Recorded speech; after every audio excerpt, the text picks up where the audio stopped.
Okay, quick tour of the brakes here on the 2007 X3.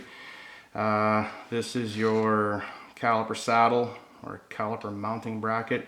Here's your caliper. This is a two-piston caliper. There's one there and there's one there. This line right here is for your brake wear indicator.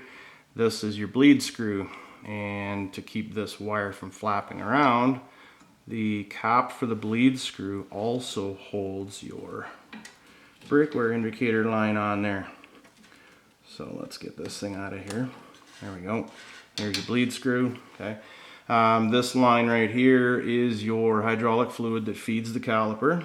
And then this wire over here, notice that it just fastens into a little slot on the strut. That is actually your wheel speed sensor. And it mounts into the hub assembly up front. We're going to get taken care of that. Okay, I've already taken the slider bolts out, and this is what they look like on this car. They thread from the backside in. Hopefully you can see a little rubber boot right here, and it has a cap on it to keep all the grease inside.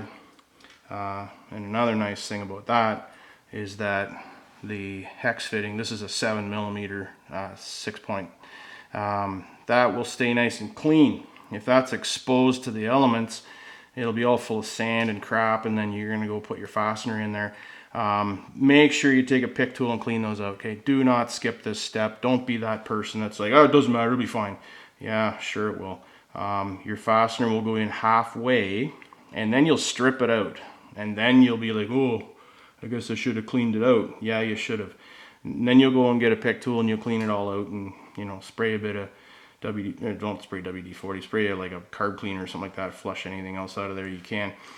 Compressed air, whatever. But now only half the thread depth is left, because remember, you've already stripped off the first half, which means the amount of threads remaining, or sorry, not threads, but flats.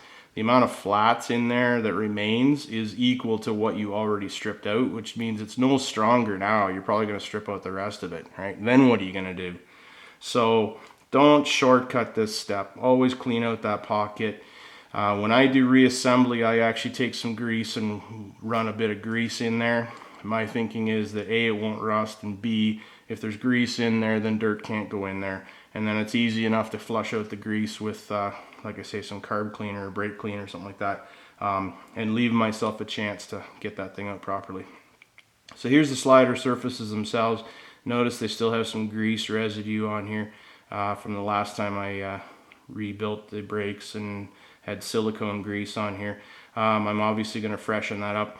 You can also see that I've got some anti-seize on the threads. So these things came out super easy and they're in great condition, so I'm all good. Oopsies. Alright, there's an anti-squeal bracket on the brake pad here, and you basically got to lever this thing forward. And these tend to take off across the shop, so I'm going to try and hang on to them so they don't. Come on, people are watching. Yeah, sure. Came off in one little snap a second ago when I was testing it, and now it doesn't want to. Camera shy, this is not the time. Notice that the caliper's already loose, okay? My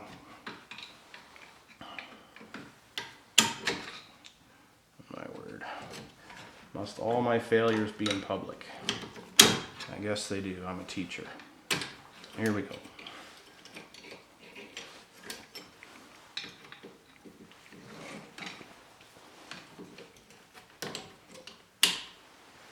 Well, that was too much work. Okay, you can see a little dog leg on there that hooks into the, well, that one hooks in down there. They kind of rocker the way in, and then these tangs here press up against that. Basically to keep the outboard side of the caliper from rattling, and it puts a little bit of extra pressure on the pads, okay?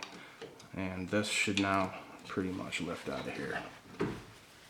So I'm levering between the brake saddle and the brake caliper itself. Sometimes the calipers will come off and leave the pads behind. This is coming off altogether, which is fine with me because I'm not actually interested in replacing it. Okay, and there we have it. And if you look at it, you can see that the piston is part way out, right? because these aren't brand new pads. They're still pretty good and they're nice and flat, so we're all happy with that. You can see there's a slot in here and there's a corresponding slot on the other side, and that is to catch some debris and also allow an opportunity for debris to clear itself out of the pads. So I'll take a pick tool and clean out those slots. I'm going to take a clamp and very carefully compress the piston. Right, we got a flat surface on the back of the caliper here, and I can get a clamp in here and just draw this shut. Don't, be careful not to damage the pad. Better option is to actually take the pad right off and clamp directly against the piston. So there, that's how hard that was. Okay. So you can see some spring-loaded arms in there.